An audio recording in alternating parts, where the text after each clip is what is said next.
Welcome to LOA Today. Walt Thiessen and life coach David Bartke here. It's Thursday, September 7th, 2017. Labor Day is behind us. And David, it's hard to believe. It's actually not hard to believe for some folks down in the lower Texas area. They've been going through some pretty rough stuff, but hopefully things are improving now. Actually, things are improving. The waters are receding and they're getting aid, so hopefully they'll start seeing a happier and lovelier time than what they've had, because they've been through some pretty miserable stuff. Yeah, it's hard to believe that even happened, because it was such a major thing. Oh yes. I hate to see those pictures and what those people are going through. On the other side of the coin, though, we know that life improves, life gets better. Yeah, that's the good news. And in fact, it kind of fits with the title of what we're working on this week, because we're still on Abraham-Hicks's Ask and It Is Given. We're on Chapter 3 this week, and the chapter's title is You Do Create Your Own Reality, which is a little bit harsh, perhaps. I mean, from the perspective of somebody living through Harvey, that may seem kind of harsh, but it actually works both ways. We create our reality in every way, and that can be used for the good. Yes, and actually, before we get into that, I have a little story about kind of that would fit with that, in that I heard from an old client recently. He wanted to book some more sessions, and he originally came to me because he wanted to attract kind of like his dream job. And he was out of work, and he just didn't know what to do from a law of attraction point of view. So he had a bunch of sessions, and eventually he stopped, and he just let me know that he did attract his dream job. Oh, wow. And I was just so happy for him, because that's why he came to me originally. So I love hearing that people can manifest what they want. But the other interesting part about the story is that he told me a few weeks after he stopped coaching, he started getting into like a more low vibration way of feeling. Like he kind of went, he kind of spiraled down a little bit. And after a few weeks of that, he thought, wait a minute, I can control this. I know what to do. I know a lot of the processes. I know that, like energy attracts like energy. So I better take some action to deliberately make myself feel better, bring myself to a higher vibration, because I still want to attract my dream job and other things, that he wanted. So he deliberately took action, and he started raising his vibration consistently. And then within a few weeks, that's when this dream job happened. I like this story because it reminds us that even when we're at a lower vibration and not feeling great, that we can choose to do something to change that. That's true. I mean, one of the strongest things we can learn is that regardless of our vibration level, even if we're feeling low, even if we're feeling down and negative and so forth, even from that place, we can turn things around. And like you said, it's a matter of deliberate choice. It's funny when we're in that place that you're describing about your friend, and we're feeling that lack of power and so forth, and then we just consciously come to that decision like he did, that, you know what, I know how to do this. I'm just going to do it. At the time that we make that decision, it seems like nothing. It seems like nothing happened other than you just kind of made a decision. But it's an amazingly powerful point, and it's a transition point usually for most people in their lives. I know, and I was obviously so happy that he had that realization, like that big aha moment. And believe it or not, I'm happy that he didn't call me at that time for more sessions, because this is something that clicked within himself on his own. Yeah, and that's big. That's like big. a big thing. Yeah. So I just love that story, because it just reminds us that we always have the power to raise ourselves vibrationally and to keep ourselves in a better way. And it shows, it's just more proof and examples of how law of attraction does work and how it does bring what we want to us. Those aha moments are truly amazing. Not because they're dramatic, but just because of how powerful they are. I mean, you have an aha moment, and like you say, it clicks. All of a sudden, it's like a light bulb turned on, and you say, right. Why didn't I notice that before? That's right. And even like when we've talked in some of our past shows, we talk about how we can't get concerned with how something's going to happen. Mm-hmm. And that's what he did. He totally did not concern himself with that. And the way he got this job, he could never have tried to figure it out, because it was like a friend of his knew someone else that was looking, and The other guy remembered about my client wanting this kind of job, and then it just through the pipeline, someone found him and told him about it. Like there was no way he could have tried to figure out how he would manifest this job. Oh, yeah. That's another good example from this story is that we don't know how things are going to manifest for us, and we can't get caught up in that because once we start getting caught up in trying to figure out how, then that has the potential to bring us down vibrationally, and that's not good. I don't know if you've seen the movie, it's The Best Exotic Marigold Hotel. Yes, I did see that. And, of course, it has some really famous British actors and actresses in it. Two of them, of course, being Maggie Smith and Judi Dench, who are practically legendary just by being who they are. That's true. And the two of them have a really neat exchange during that movie where Judi Dench, in her character, says, I was trying to do certain things, and things didn't work out quite the way I expected them to. And Maggie Smith replies, most things don't. But the stuff in between, that's the good stuff. That pretty much summarizes what you were saying. Well, that also goes back to it's the journey that's important, not necessarily the manifestation. The journey is what makes the difference, and the journey is where those weird gyrations happen where things don't quite work out the way you expect them to, but they work out in their own way if you let it go. Exactly, and we don't know how or when, but they do. It's an amazing thing, and it's a phenomenon that occurs over and over and over and over and over. It just keeps happening over and over again. It's crazy. But I just love that all this is just more proof that when we keep ourselves deliberately at a raised vibration, feeling as good as we can, then we attract what we want. We attract more experiences that keep us feeling good and keep us feeling at that high vibration. Oh, yeah, that's right. I don't know if this is the way it works for you, but one of the things I've noticed in my own journey is that I get these aha moments. I get these realizations at points in time where I first notice a pattern in myself that's been going on for quite some time. And I can't think of one off the top of my head, but I'll just kind of make one up because it's sort of generically true. Once you hear it, you'll see what I mean. Let's say, for instance, that I notice one day that my typical reaction to bad things happening is to say, oh, damn.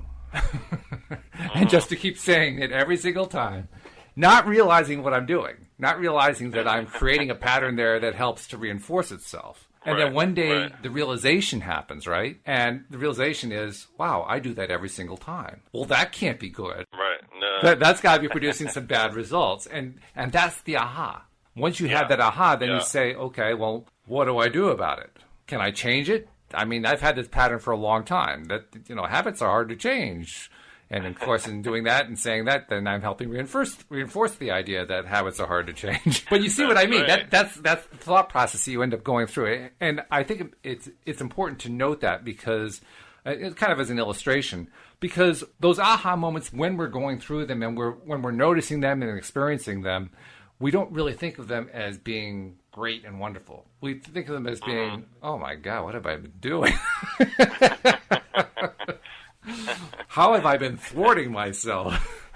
But they are major. They're major because if we can commit ourselves to make a shift, to change the habit, to change the pattern, then looking back, say from 20 years after that, or 10 years, or 5 years, or even a month after that, you can say, wow, that was a big aha moment. That's when everything changed. And that's what your friend started to experience. Yeah, like he just had that awareness, took the right action, and look what happened. It was amazing. In fact, the chapter we're looking at this week from Ask and It Is Given, You Do Create Your Own Reality is the name of the chapter. Okay. And it's all about self-empowerment and empowerment of the reader, if you will, which kind of fits into what we're talking about here because we're talking about empowering ourselves.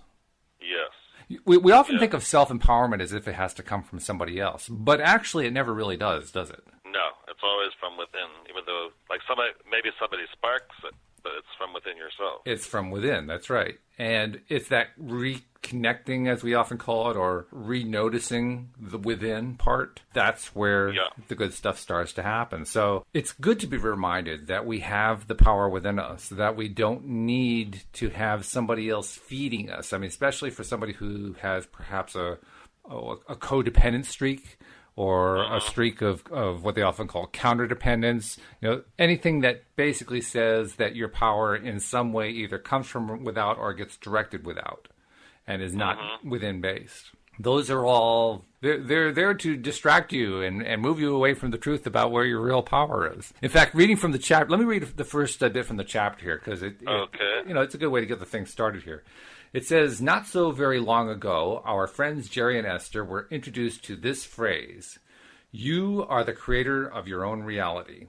They had discovered the Seth books by Jane Roberts.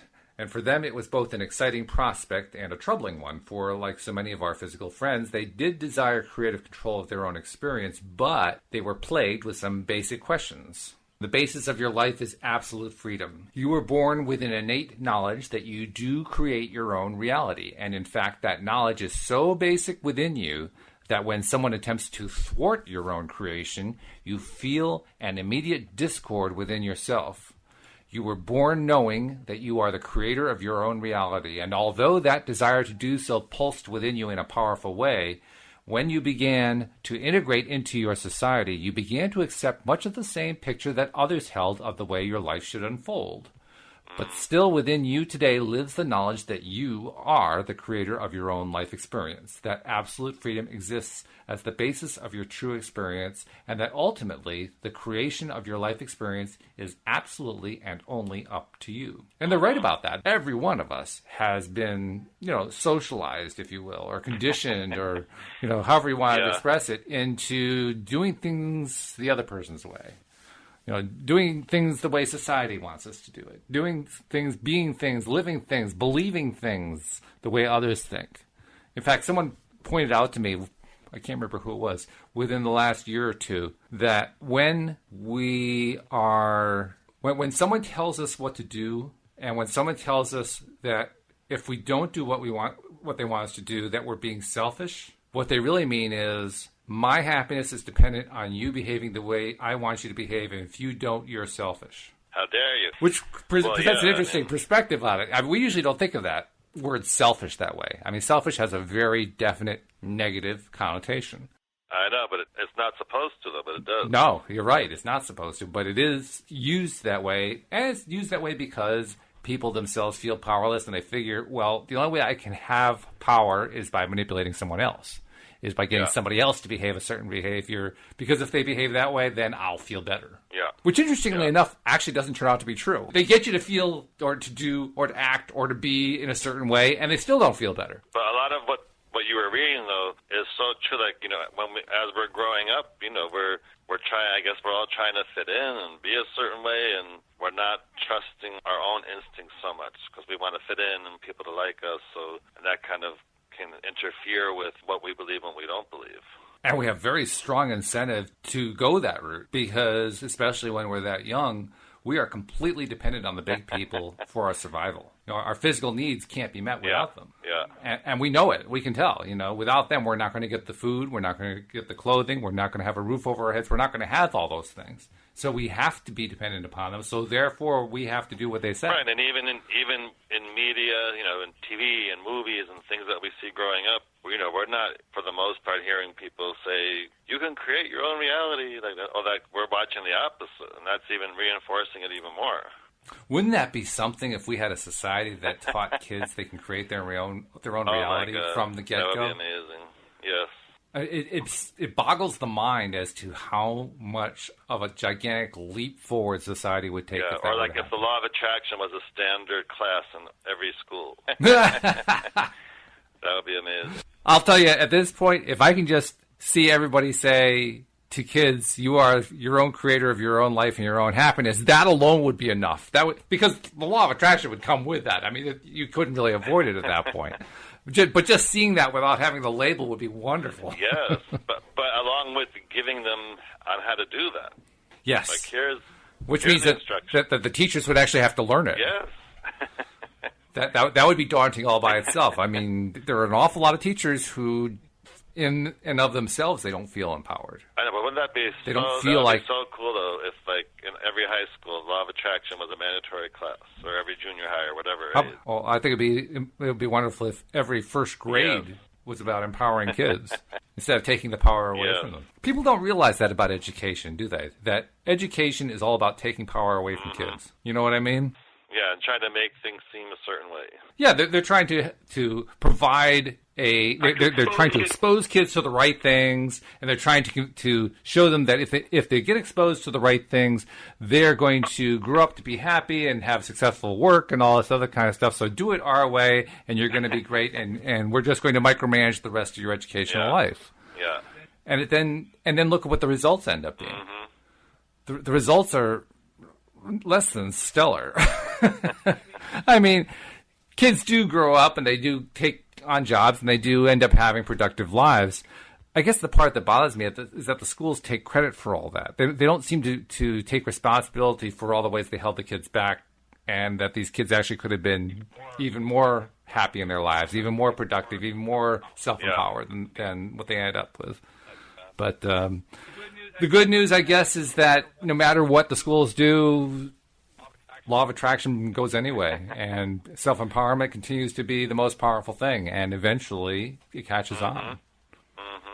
And I don't want to diss the schools entirely. I mean, it's not like there are no teachers that want to self-empower their kids. There are teachers that want to, and to the extent that they're able to empower the kids, that's a good thing. I guess what I'd like to see is a lot more of it. I mean, I know when I went to school, I didn't have any of that. So I don't know who's getting it, but I hope somebody is. Well, I mean, there are signs that it's improving, little tiny signs, small steps. And that's the essence of the law of attraction, isn't it? Taking small steps in the direction you want to go. Well, they're taking the small steps. So that provides hope. That provides hope that the teachers are going to continue to take the little small steps and continue to relinquish a lot of the control. That's a big thing for them, relinquishing control. But hopefully over time they're going to relinquish that control, and it's going to become its own momentum. It's going to become its own vibration. Yes. That'd be a good thing. But that's what this chapter is about. It's about empowering. It's about self-empowering. And when you first read it, it can be a little bit daunting, because that's not the usual message we hear. I mean, we don't hear from our schools. We don't hear it from our newscasts. We don't hear it from our politicians or from our religious leaders or our bosses at work or wherever else. But nevertheless, when you first read it, you say, ooh, that sounds good. Yeah, it sounds good. Can I have some of that, please? And being told that it's been ours all along is a little bit frustrating, but on the other hand, it's also a little bit encouraging. And I know that for me, my first reaction was, why can't I seem to find where that control panel is? Where is it? I want to get that control panel going. How do I do this?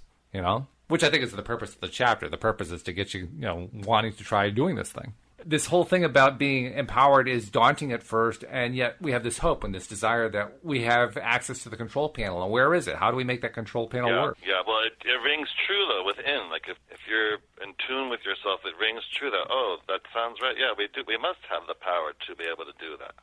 There's something about it. Yeah, I'm not so sure. I don't know if it rings true that we have that in all cases. I think in my case, it was more like, I wish I did have that. Well, and I was coming more from a place of I didn't really believe it. I didn't necessarily know what to do. You did? Oh, okay. But I resonated with it. It was like, I can kind of feel that. Okay, well, actually, then you came from a better place than I did when I first read this, because I wanted it, but I didn't see how it worked. And so I didn't see how it could work, so therefore it didn't work, which, of course, is self-influencing, but... That's because of your scientific mind again. No, well, I suppose it's scientific mind. I think it's more of the psychology of lack. Because when you're in a lackful psychological state, nothing seems like it's going to work. Yeah. Nothing seems powerful. Yeah, nothing seems like there's not going to be a shining knight coming to your rescue. It's just not going to work. Especially if you're in that mode, you're not going to be as receptive to hearing it. On the one hand, I was receptive. I wanted to hear it. I certainly wanted to believe it was true. On the other hand, I said, well, if it was really true, I would have been experiencing it by now. Not realizing, of course, all the different ways I've been blocking it. And that's really what a lot of this this journey is learning the various ways that we block things, learning to stop blocking them, and then all of a sudden the stuff happens. Yes. Well, what else does it say in terms of, does it tell you in this chapter, like how, or are they still talking about just the idea? It starts to lay down some of the foundations for how. This chapter is more about the emotional empowerment of it rather than teaching the mechanics of it. So going on, it says, no one else can create in your experience. This book is about your realignment with source energy. It is about your reawakening to the clarity, goodness, and power that is really who you are. It is written to assist you in consciously returning to the knowledge that you are free and that you always have been free, and that you always will be free to make your own choices. There is no satisfaction in allowing someone else to attempt to create your reality. That's a powerful sentence right there. That's really powerful. There is no satisfaction in allowing someone else to attempt to create your reality. Boy, is that true. Yes, it is. Yeah. In fact, it says it is not possible for anyone else to create your reality. And that's a bit stunning for the reasons we were talking about, because we were talking about all the different ways that we get molded by our society. And so it certainly seems like that all those people are creating my reality. It can seem like that, yes. That's the way it seems, right? And yet, of course, that's what we learn in reading this book and in listening to other Abraham-Hicks and other people who teach the basic concepts of the law of attraction. We learn that actually is not true. It is not possible for someone else to create our reality. And even when it seems like someone else is creating our reality, all that's really happening is we are bending to their will and doing the creation their way for them, which is also a little bit daunting, because now that means, you mean I've been doing this to myself? Yeah. Oh, no. No. Yeah, especially if you're just hearing it and you're not used to thinking this way, hopefully you have like a aha moment even with that, like, oh, it's up to me, I'm controlling my reality. Like, that's a big thing. And then the chapter comes back, it is a big thing. And then the chapter comes back with the reinforcement, which is once you have realigned with eternal forces and universal laws and with that which is truly the source of that which you are, then joyous creation beyond physical description awaits you, for you are the creator of your own experience, and there is such satisfaction in intentionally guiding your own life. You are eternal beings in physical form. And that is, this is the metaphysical side of what they're teaching. Right. But that, you talk about aha moments, you talk about moments that really resonated. That resonated with me. You mean the eternal beings in physical form? Yeah, that concept. Because that made much more sense to me than any religious concept ever made to me. It was the only time I had ever heard it explained that clearly without having some sort of overarching agenda to influence it. And without the agenda, it all starts to make sense. It goes on, you are eternal beings who have chosen to participate in the specific physical life experience for many wonderful reasons. And I have to admit, when I read that, I said to myself, why on earth would I put myself through this? But it goes on, and this time-space reality on planet Earth serves as a platform in which you are able to focus your perspective for the purpose of specific creation. So it basically just stayed the same thing again, but a little bit more wordy. And now it's starting to sound like this is serious stuff. This is really, this is, wow. You are eternal consciousness, currently in this wonderful physical body for the thrill and exhilaration of specific focus and creation. Thrill and exhilaration? Yeah, I'd like a little bit more. I know, right? Like, yeah, I'd like my life to be thrilling and exhilarating. Yes. I mean, that now all of a sudden the sales pitch is starting to sound pretty good. Right, because, I mean, the first time someone hears that could be like, oh, you mean I'm not here just to, like, work and suffer? Yeah. And just kind of get through it in the best way possible.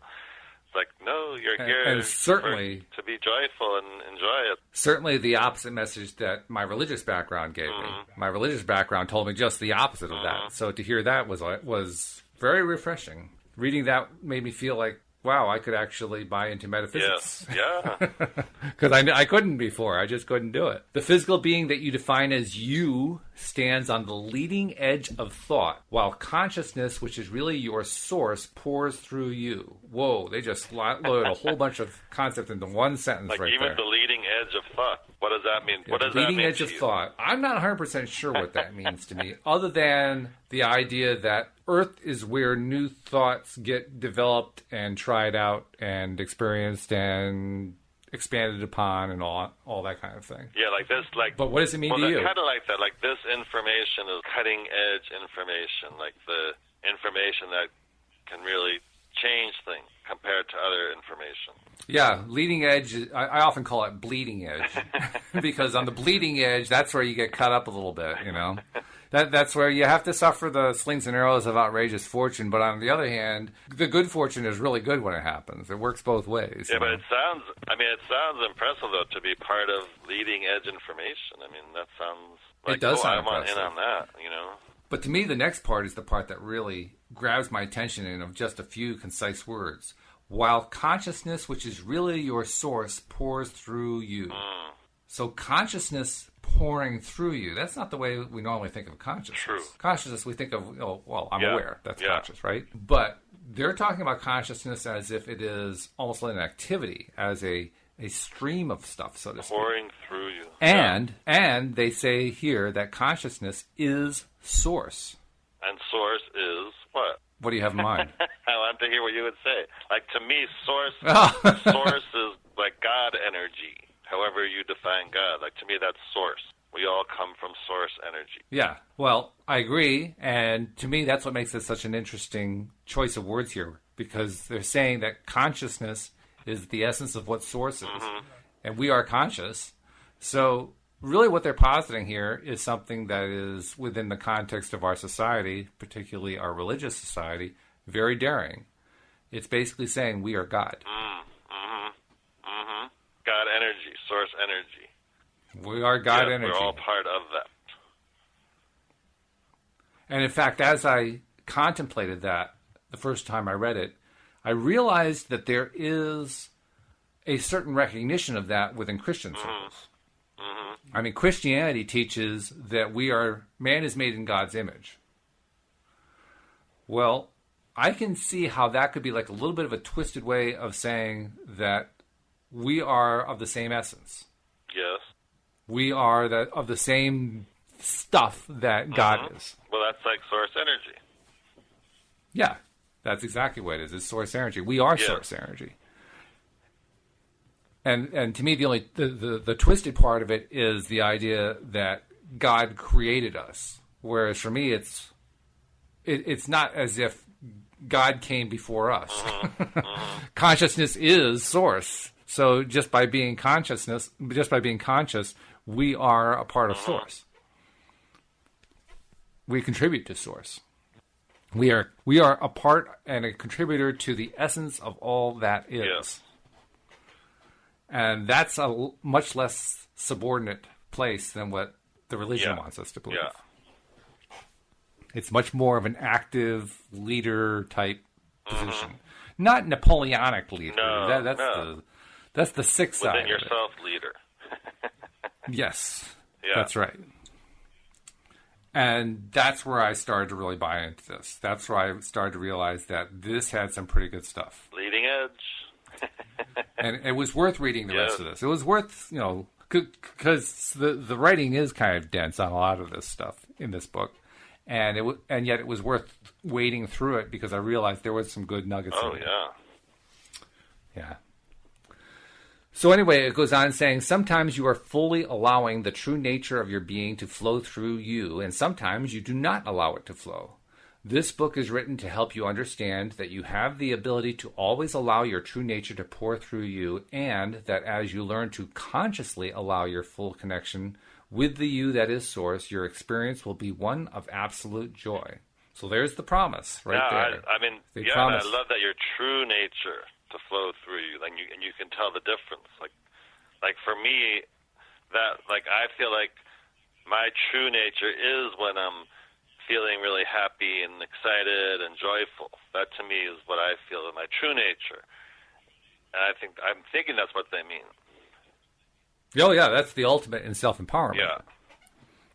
That's basically saying you are as powerful as you could ever want to be because that power is essentially who you are. Right, and I think it's also saying, like, for someone reading it who's not in a good way, that's not their true nature.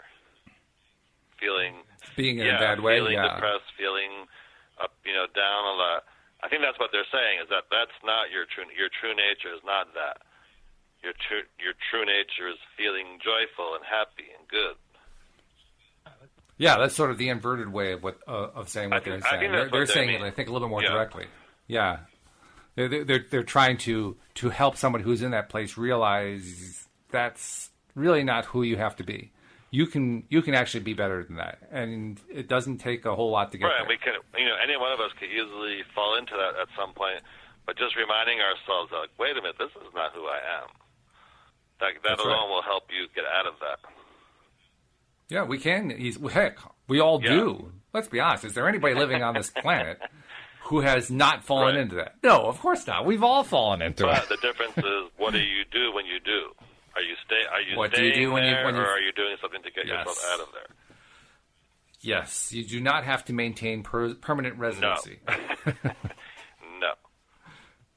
You can actually leave. You can get out, which is good. That's a good thing. It's not like that commercial where they say roaches check in, but they don't check out. Remember that commercial? Yeah, that's right. We're not roaches. No. We're not the roaches of the universe. No.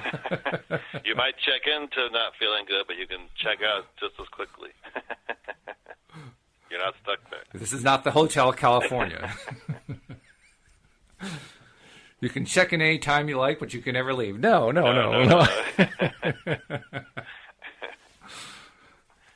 So going on, this is where they start to expand on this kernel of heresy that they've thrown out there. The subsection is absolute well-being is the basis of your universe. Well-being is the basis of this universe. Well-being is the basis of all that is. It flows to you and through you. You have only to allow it. Like the air you breathe, you have only to open, relax, and draw it into your being. And this book is about consciously allowing your natural connection to the stream of well-being. It is about remembering who you really are so that you can get on with the creation of your life experience in the way you intended before you came forth into this physical body and into this magnificent leading-edge experience where you fully intended to express your freedom in endless, joyous, co-creative ways. That is both amazingly empowering and a little bit frightening too, because what's I this say to stream myself, of well-being?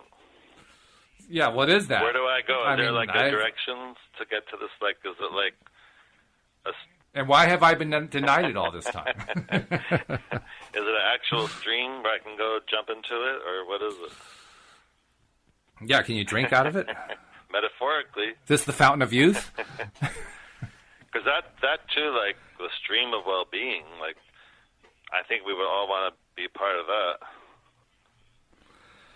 I think people will, at one level or another, want to. I think people will often hear or read something like that and instantly rebel against it, so to speak, because they've been taught to. Yeah, or it sounds too Pollyanna. Yeah, it's Pollyanna. Yeah, it's unrealistic. Yeah. Well, that would be a wonderful nirvana, but that's not the way life really is. But that's that choice again of when you're down, like, are you going to tune into the stream of well-being and help pull yourself up or not? I think that's part of that. Yes, well, that's what they talk about in the next paragraph. They say, can you understand how much well-being is flowing to you? Yeah. I mean, do you understand how much orchestration of circumstances and events on your behalf is available to you? And I have to say I didn't. You have to kind of live it for a while. You have to commit to it and say, you know what, I'm going to commit to realigning, whatever way I want to express it, aligning myself with my true self on the other side, realign myself with that source energy for the purpose of feeling good. And then once I've been doing that for a while, I'm really committing to it and focusing on it day to day, hour by hour, minute by minute, just being determined to stay in that positive realm as much as I possibly can. Only then do I start to notice that what they refer to as the orchestration of circumstances and events. Meaning, because you have to experience that orchestration of circumstances and events in your favor.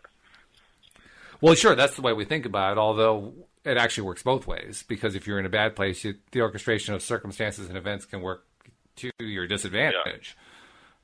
But even those are still not necessarily bad things. They're only bad in the sense that they aren't what you desired. Right. In reality, even the worst circumstances can be the best circumstances, as Joel used to teach us over and over again on the show that, no matter how low you go, once you hit bottom, there's only one way to go, and that's up. Yeah. So they ask the questions here. Do you understand how much orchestration of circumstances and events on your behalf is available to you? Well, I'm not so sure that you do in the beginning, but once you've been focusing on this stuff for a while, then you begin to appreciate just how much there is. And it takes a while. You have to go through it a few times. How many times? Well, it depends on who you are and your own, resistance levels and so forth. For myself, I had to go through it quite a few times. But once you've been through it enough times, you begin to realize it does happen. It's bizarre. It's kind of weird how these twisted circumstances all kind of work themselves out, and you say, how on earth did that happen? Yes. But you have it happen often enough, you begin to realize that's the normal way of life. Yeah. That's the way things normally work. I know, we're supposed to feel good. We're supposed to attract what we want. It's supposed to happen.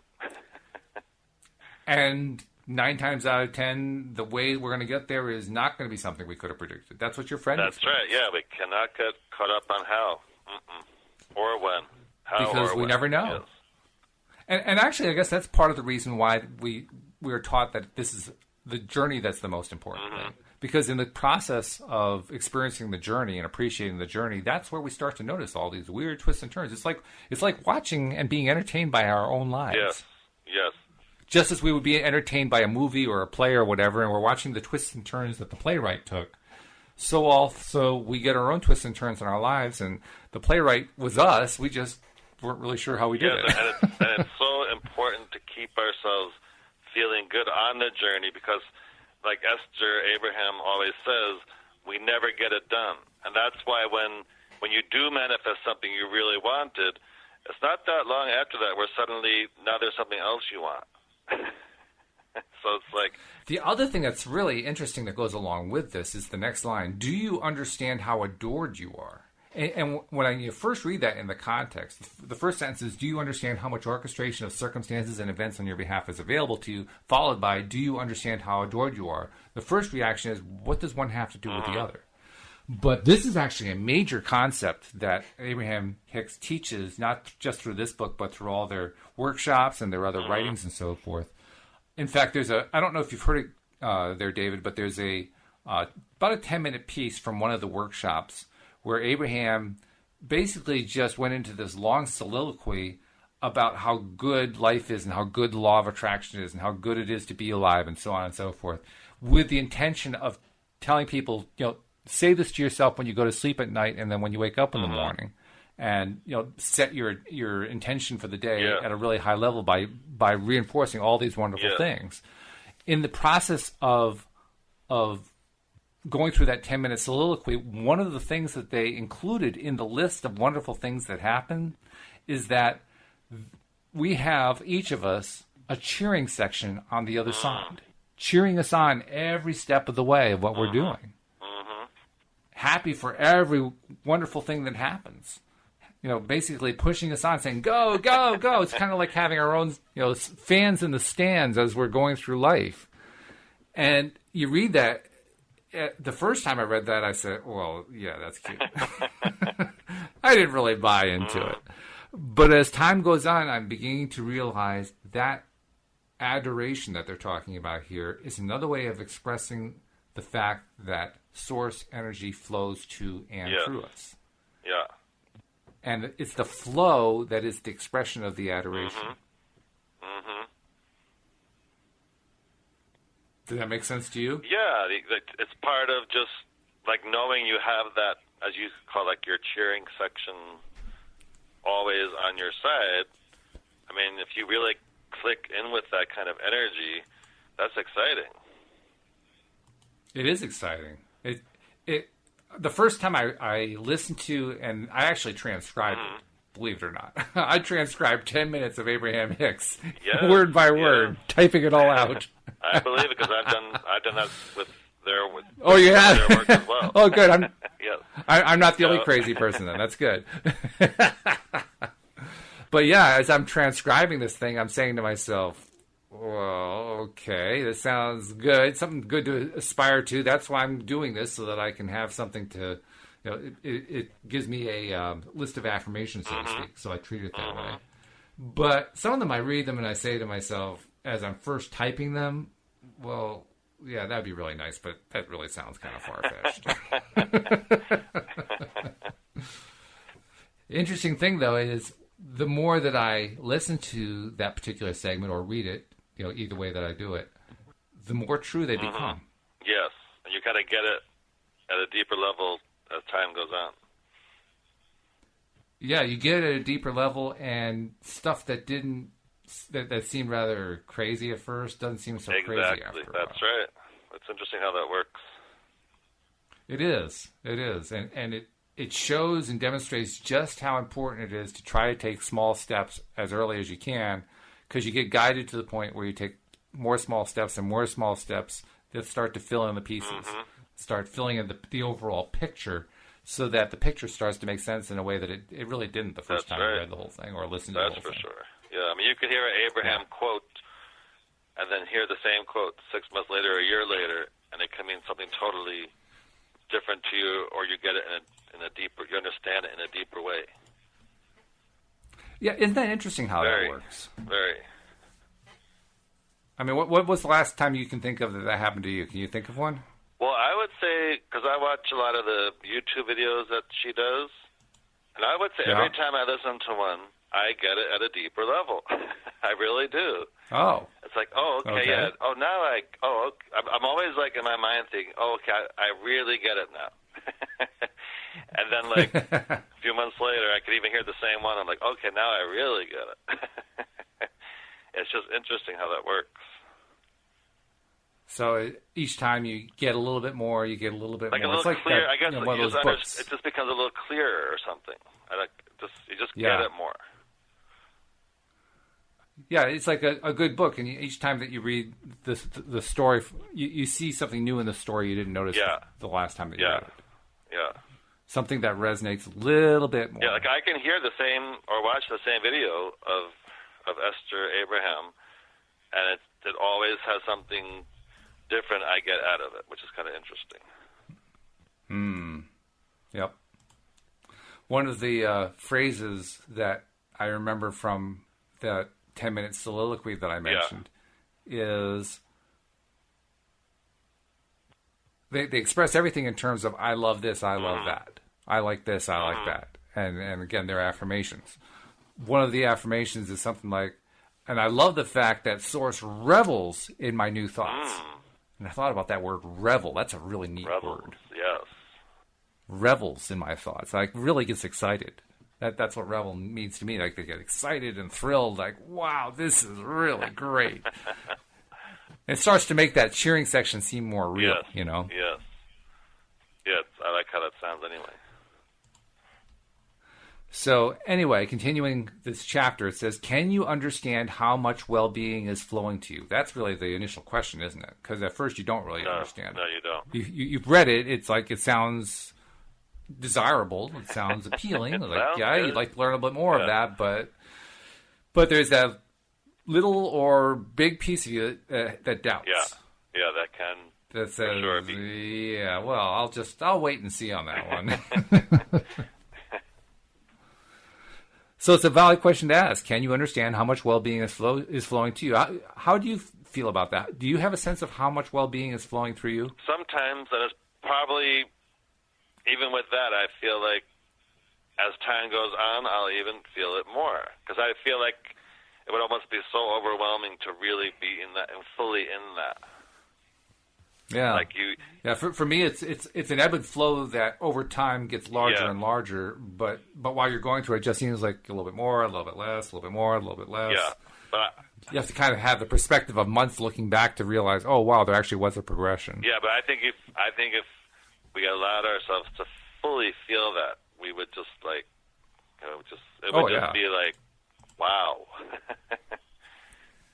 It would be. And wow is where we're trying to get to. That's what I'm trying to get to anyway. I'm trying to get to the point where wow is my minute-by-minute experience. Or it's above wow.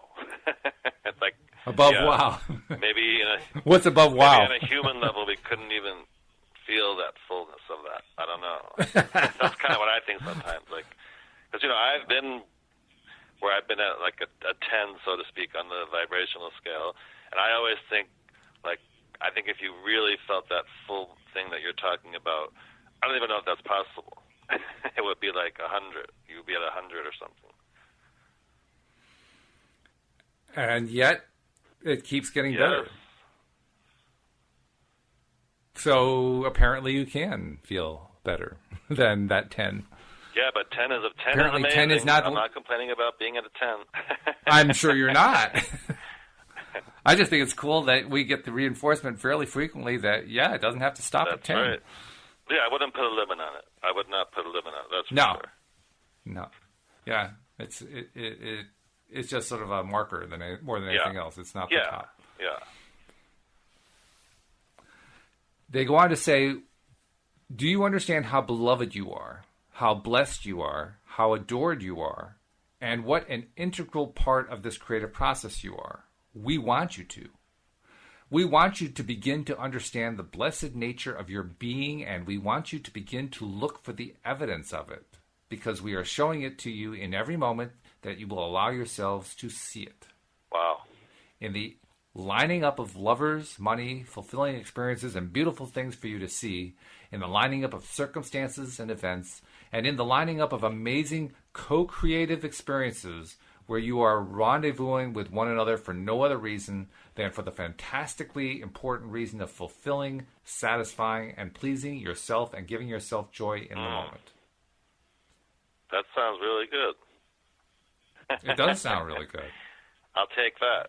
And that sounds good. And it's empowering because we've been taught that you aren't allowed to feel that way. You're not allowed to. That's selfish, right? That's that's a bad thing. Well, no, it's not a bad thing. It's actually a good thing. Yeah, then a lot of people have limits on how much good they think can happen for them. That's another thing I've learned. Like some people think, okay, 3 good things just happened to me. I better brace myself now because now the bad thing is going to happen. It's like, no, you don't. The bad thing doesn't. Well, it doesn't have to be true if you make thing. it. It's true if you decide to reinforce it. Then it's true. Like you could have a limitless experience of just the good things happening for you. You certainly can. We all can. That's what we're aiming for. That's what we're all. That's why you and I do this show. Because we're just trying to get ourselves closer and closer and closer to that. And as you said earlier, like, is anything really bad? That's interesting. I like that concept. Like, is anything that we take as bad really bad, or is it just showing us a better way from that place? Well, the question really is, what's bad? Right. Isn't bad really just, I don't want that? Well, that's what I mean. You could use bad isn't so bad because it can reinforce then, as Esther says, new rockets of desire of what you want then. Mm-hmm. Like, okay, now I know this is what I don't want. So I'm not going there again because now I know what I do. Now I know what I do want in whatever it was that happened. I think the phrases or words, I should say, good and bad, are a little bit misleading. But if we're going to try to stick within the context of those words, I think the only thing that's really bad is deciding to forever stay in bad. Yeah. Yeah, from a law of attraction point of view, good and bad and don't want to, it kind of takes on a different meaning. Yeah, when you're deciding to be stuck in bad, you are, in a sense, consciously choosing to feel miserable all the time. Yeah. You're consciously choosing to accept into your life experience that which you do not want, and to do it regularly and continuously. Mm-hmm. And it's just contrast. I would describe that as bad. That to me is bad. It's like, no, don't do that.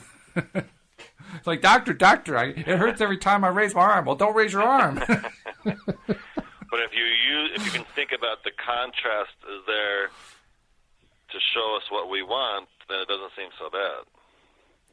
Yes.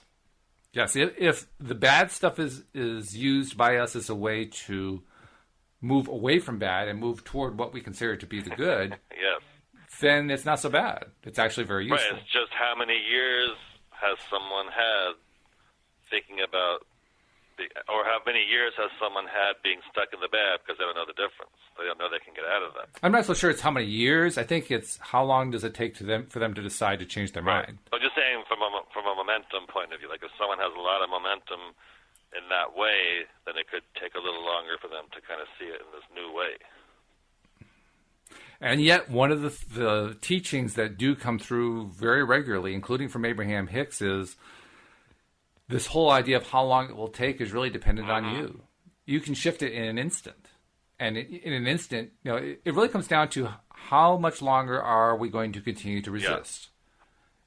The moment we let go of resistance is the moment everything good flows in. But at the same time, she does talk about momentum. Like she uses that train metaphor where, like, you can't stop a 100-mile-an-hour train in 1 second. You have to, like, slowly slow it down and speed up the high-vibration train.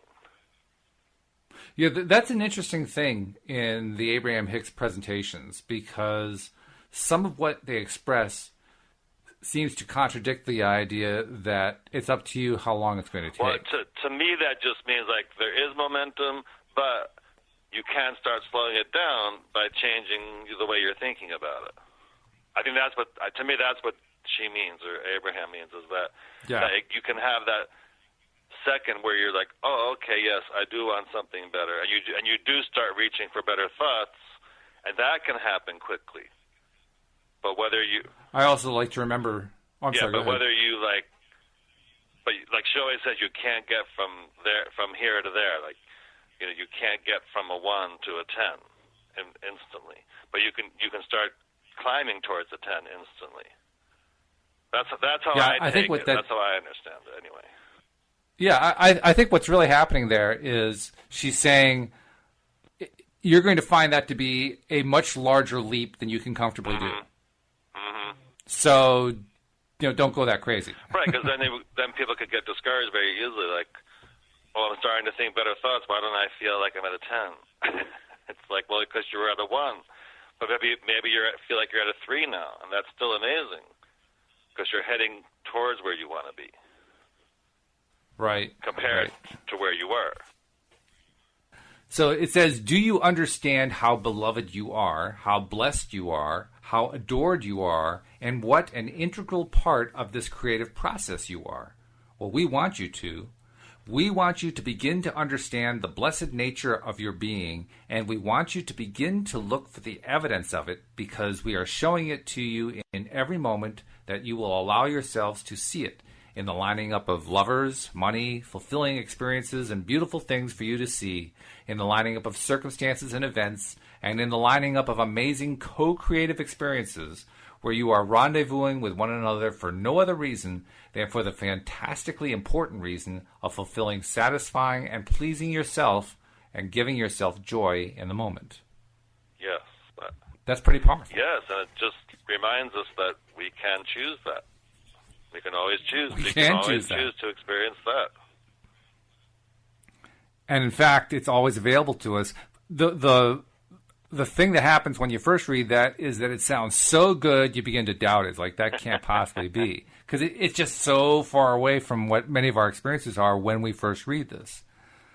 It only is through the rereading and the restudy and looking at other stuff and rereading all kinds of stuff and just constantly focusing on the stuff that it starts to make sense that, wow, things really can be this way. Not only can be, they really are. Yeah. And that the only thing that holds us back is our own resistance. That's right. I mean, especially after you read the whole book and then you have even more information and then you go back, you're like, yes, I can choose to feel this way. I can choose, and whether that's bringing yourself up from that 1 to 10 scale, from a 1 to a 2 or an 8 to a 9, whatever it is, you can always choose to feel that way. It's interesting, too, isn't it, how we resist without realizing at first that we're resisting. Yeah. In fact, they don't actually use the word resistance very much, do they, in this book?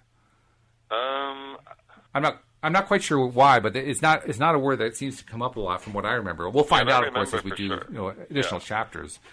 But resistance is really at the root of it because it's the resistance that prevents us from experiencing all these wonderful things that they're talking about. Right. It's our own built-in resistance levels. And I think that's just from so much time practicing it that way. That's all. But I think once we read this, we realize, there's another way we can respond and live, then it's like, oh, I'd rather live and choose that way than the other way. And from that point on, it's a process of peeling back the layers of resistance, one layer at a time. Yeah. And just letting go a little bit more, a little bit more, a little bit more. I know early on, and actually for quite a few years, I had a little trouble understanding what it meant to release resistance. Mm-hmm. Did you have that problem? Did you experience that? Well, I understood what it meant, but I didn't at the time always understand how to do it. You know. I didn't even understand what it meant. What did it mean to release resistance? Because I didn't even realize how I was resisting. Well, to me, it meant just having less worry, doubt, and fear about something, and just trusting more that whatever is going to work out or manifest for you. But again, it was just, well, how do I do that? Yeah. It was, for me, the way I expressed it is, where's the dial? Yeah. I want to dial it back, but I can't find the dial. Where is the dial? Yeah. Show me the dial, please. But once you do find out some steps on how to do that, and you actually try to do it, and you actually feel the difference, it's like, wow, I can choose to do this. I can react a different way. I can react in a less resistant way, and it actually feels good too. Well, even more importantly, from my perspective, it wasn't just that I can react in a less resistant way. It's that I can actually understand what resistance and non-resistance is. I can understand what the difference is and what the two things are. And that resistance is really just me not willing to accept what it is that I really want to believe the most. And the more that I allow myself to believe, and the more I allow myself to trust and to apply and to acknowledge that this is the essence of who I am, this is the essence of the universe, this is the essence of who we all are, this is the essence of spiritual being. Right, that's the essence. That's how you release. That's how like you read earlier today from the book, that we're supposed to be joyful. We're supposed to feel joyful. Yeah. That's why we're here. So if you kind of combine that with what you were just talking about, it's like, oh, okay, I like how this. It creates a certain level of what's the word I'm looking for? Of imminence, of desire, of intention, I guess, of a desire and willingness to focus on learning how to remove that resistance and get it out of the way, because the promise sounds so good, and I really would like to get there as soon as possible. Yes, for sure. So anyway, we're running out of time here. Before we go, why don't you tell people where they can reach you? Sure. If you want to find out more about me, or maybe you want some law of attraction coaching, you can go to lifecoachdavid.com, and you can take it from there on how to reach me. And I also wanted to say a friend of mine is a health coach, and her name is Denise. And for anyone living in New Jersey, especially northern New Jersey, on September 14th at 7 o'clock, she is doing a program called Falling into a Healthy Routine.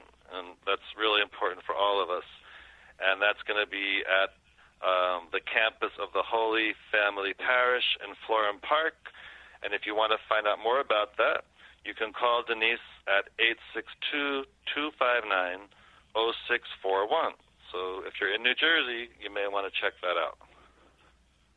And, of course, that's right in the middle of when we do our show, but that's okay. It's okay. You can actually go, if you live in northern New Jersey, you can go to that meeting, that workshop, and then you can pick us up by recording later on, because, of course, this isn't just live on PRN. We're recorded. And that's one of the great things. You can actually subscribe to our podcast at loatoday.net. And that way, even if you have to be away on Thursday evenings at 7 p.m. for some reason, you can still listen to David and I and pick up all the wonderful stuff we have to share with you. So, David, it's been a pleasure as usual. Same here. And we'll see you all next time here on LOA Today. Goodbye, everybody.